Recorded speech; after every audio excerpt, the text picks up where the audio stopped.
The town of Quahog, Rhode Island, from the series Family Guy, is full of crazy characters. From Peter Griffin to the angry chicken to the greased-up naked deaf guy. And some of the most prominent characters are the parents who reside in town. In life, it's like this.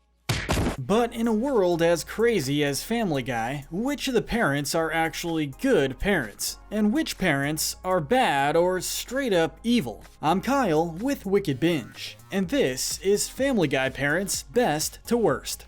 You've impeded my work since the day I escaped from your wretched womb. And remember, we're basing our rankings on parenting skills, so morality outside of fatherhood or motherhood may be disregarded. Now, as usual, we'll start from the good and work our way down to the worst, starting with the most pure. These are the good parents. The gold medal for parenting goes to Mort Goldman. Mort is a single parent to Neil Goldman ever since his wife Muriel was murdered. Oh my God, Muriel, my sweet Muriel. Mort not only parents Neil, but also runs the pharmacy in town to provide medicine as well as keep an income going for his son. Mort burns down his pharmacy with Peter to get the insurance money, but we don't think that it was entirely selfish, and that at least some of the money would go to benefit his son. But the good news is your insurance will be covering all of your damages. While Neil isn't the most well-behaved kid in town, we can't blame that all on Mort. We don't know how well Neil took the death of his mother, and it is possible that Neil partially acts out because of the loss of her. Make a wish. Neil can be seen helping his father out with the family business, showing us that they are close enough.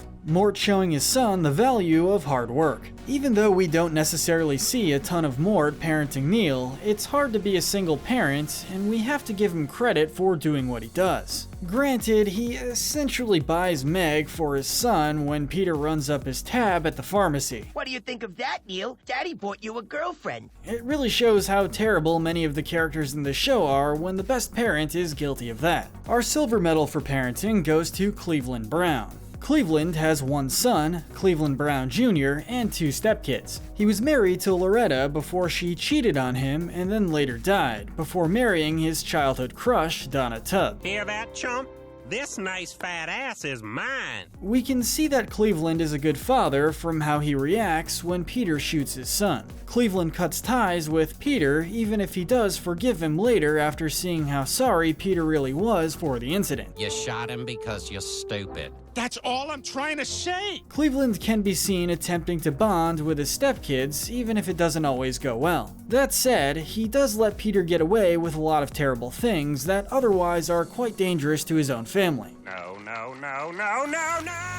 But Cleveland, at the very least, seems competent most of the time as a dad and doesn't do the damage to his kids that other Family Guy parents do. We're gonna give the bronze medal of parenting to Muriel Goldman, Mort's deceased wife and Neil's mother. Muriel isn't in the show long before she is murdered by Diane Simmons. Wasn't her fault, poor thing, but she had to die. We know that she and Mort had a nice marriage from her backstory while they met on a dating service and spent a lot of their time watching their favorite movies to the album Hotel California to see if they synchronized at all. We like to watch old movies while listening to Hotel California. We can't rank her any higher on the list because of how little she is in the show, along with the fact that in the episode Follow the Money, Neil is seen angrily throwing money on a park bench, telling his mother to buy something nice in hell. Go buy yourself something nice in hell. The next good spot goes to the mother of Rollo and Roberta and the stepmother of Cleveland Brown Jr., Donna Tubbs Brown. Donna is a very protective mother, also being furious with Peter for shooting her stepson, and takes good care of her actual kids. However, Donna is knocked down a peg for two reasons. When her and Lois don't get along at first, she tells Cleveland that he can no longer hang out with Peter. I forbid you from ever talking to Peter again. If she also does this to her kids, she may have a bit of a cruel and controlling streak. She's also seen to be not as prepared for disasters as she should be. In the Cleveland show episode The Hurricane, Donna only buys food for one day at a time, which leads to a massive food disaster while the family is trapped in the house from the hurricane. See my friends and pick up 24 hours worth of food.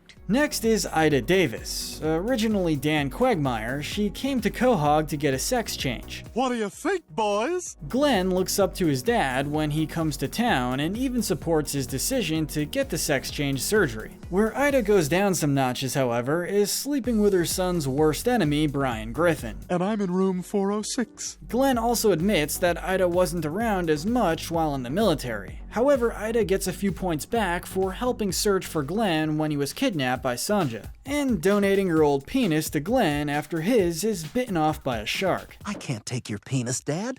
Please take it. Now that we've gone through the very short list of good parents, let's move into the neutral territory. These parents fall in the gray area. The first member of the gray area is everyone's favorite paraplegic cop, Joe Swanson. Joe is the husband to Bonnie Swanson and is the father to Kevin and Susie Swanson. It's a miracle! Sorry, Dad.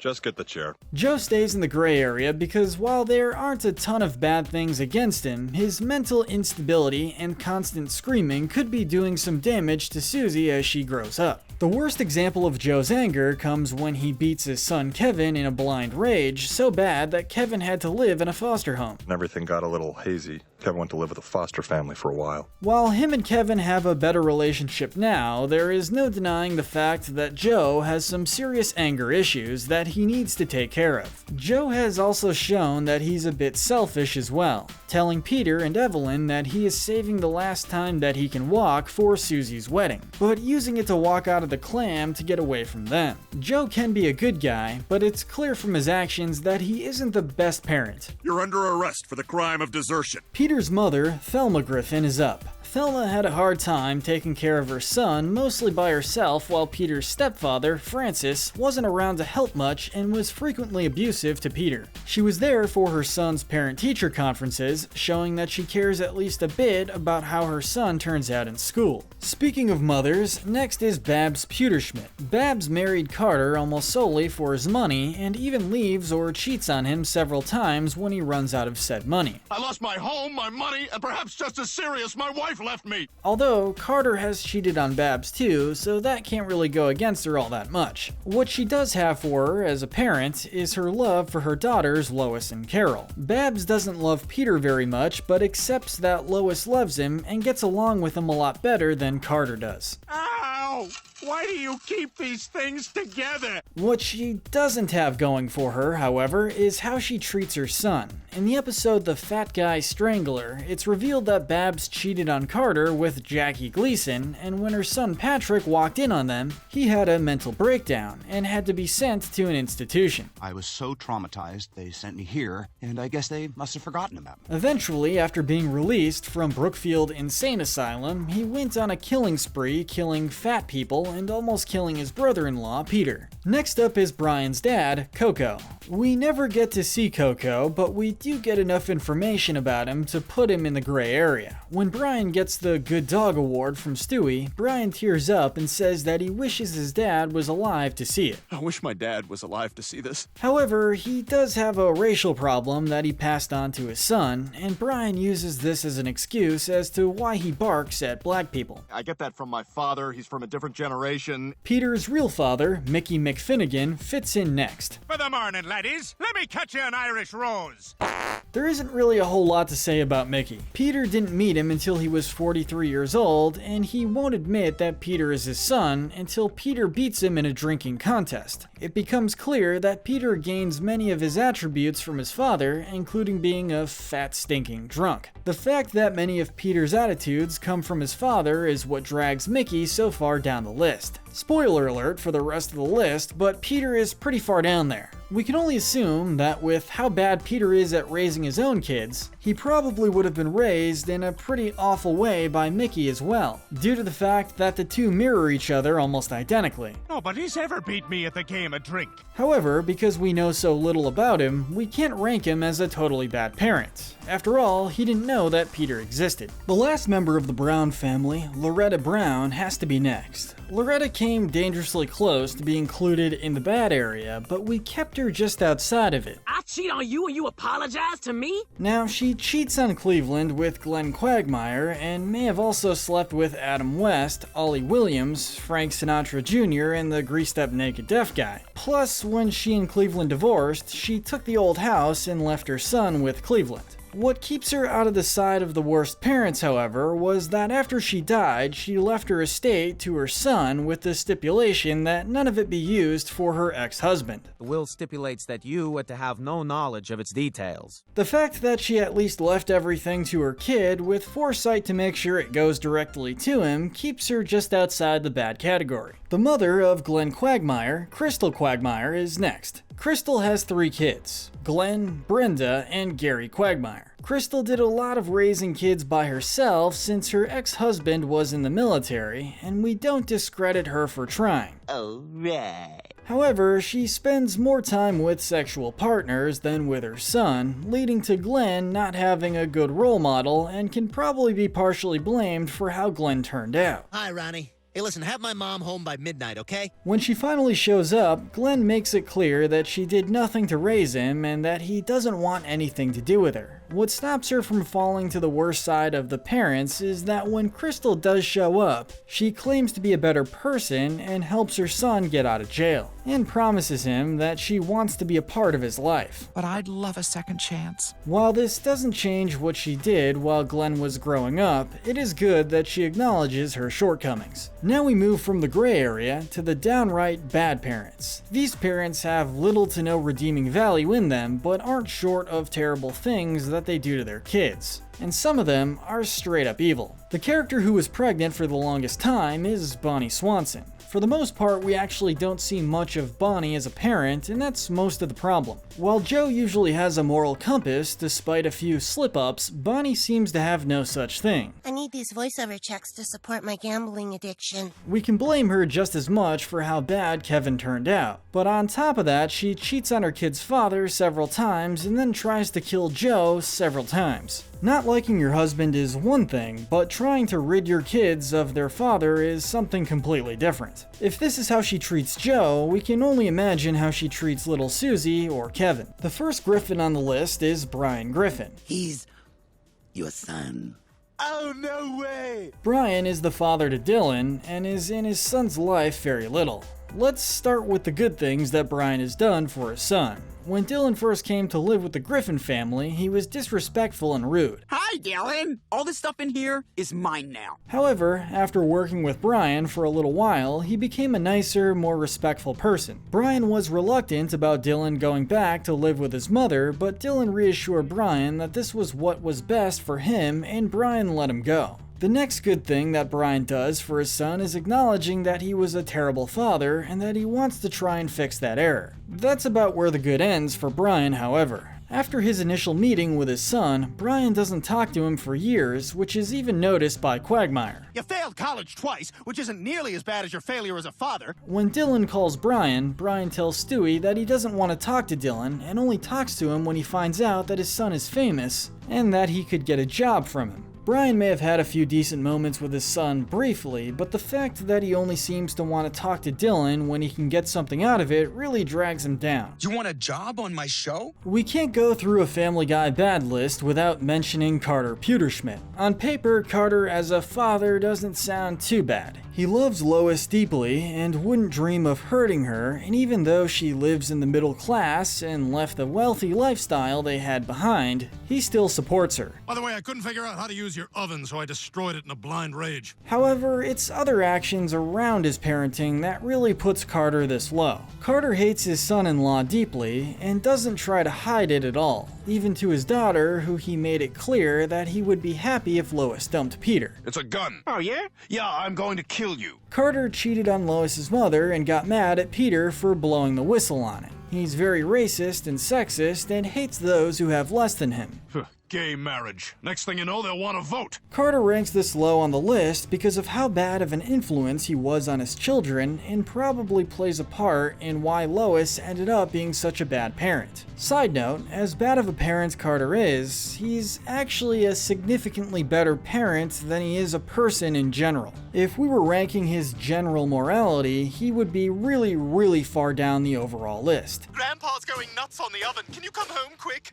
What the hell is that? Next up is Peter's adopted dad, Francis Griffin. While Francis did love his stepson, it is clear that he doesn't like him. You're a good woman, Lois.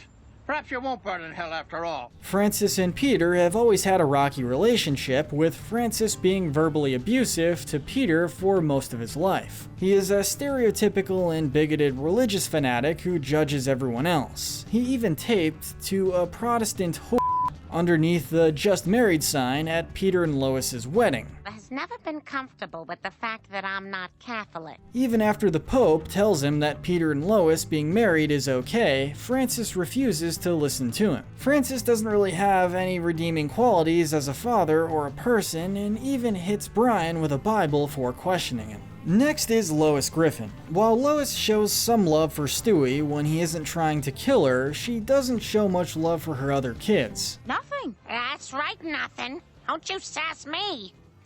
When Meg had finally got a boyfriend, Lois quickly jumped on the opportunity to make out with him and then blamed the cheating on her husband's inattention. When Meg has the courage to stand up to her mother for her abusive behavior, Lois is too emotionally fragile to take the truth, and her daughter has to apologize for telling the truth. Meg isn't the only kid who takes abuse from Lois. Lois helps Peter kill off a fictional character, Arthur Valentine, causing him to go catatonic, and then confides in her already crazy son that she's killed before. I killed a jaywalker in 2002. If Chris hadn't lost his mind before, he definitely lost it then. Really, Lois is actually one of the more selfish characters on the show, and she's incredibly apathetic about her kids more often than not. And her sadism towards Meg, in particular, is also pretty appalling. Landing the silver medal for bad parenting is Glenn Quagmire. Because of all the sexual partners that Quagmire has had, he has many illegitimate children who he doesn't want any part in taking care of. These kids often show up for one-off gags or full episodes. Papa?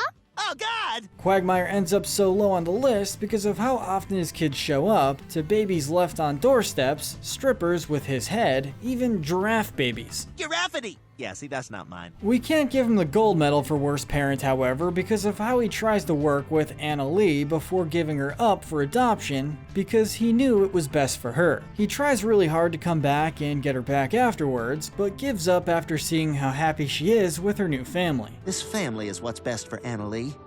This is her home now. The gold medal of worst parenting in Family Guy goes to the Family Guy himself, Peter Griffin. Gotta ride around town with stinky McPoop pants. I want apple juice! The first and most obvious reason is how he constantly physically and verbally abuses his daughter Meg, who is already an unpopular, self-conscious high school girl who is shown several times to hurt herself. You mind cleaning out the shower next time you shave your legs? It's like a carpet in there. I mean, he literally chases her around with his farts. He is shown to have killed Peter Griffin Jr. by shaking him to death, and has been seen shaking Stewie on several occasions, which is one of the worst things that you can do to a baby or a toddler. I thought if I shook him enough, he'd stop crying. While Peter is a little better towards Chris, his oldest son is always searching for his father's approval and almost always fails before Peter apologizes, only to never learn from his mistakes. Considering this scenario happens several times, we can see that Peter never really learns how to support his son. It's Mom and Dad. We thought we'd... Awakenings! On several occasions, Peter leaves his kids behind, sells their things, verbally abuses them, physically abuses them, and takes advantage of them. Peter not only is the worst parent on Family Guy, but he may very well be one of the worst parents in cartoon history. But who do you think are the best and worst parents of Family Guy? Did we miss anyone? Let us know in the comments section below. Make sure to hit that notification bell and binge our Good to Evil series, where we break down the morality of the characters in your favorite cartoons, shows, and movies. But most importantly, stay wicked.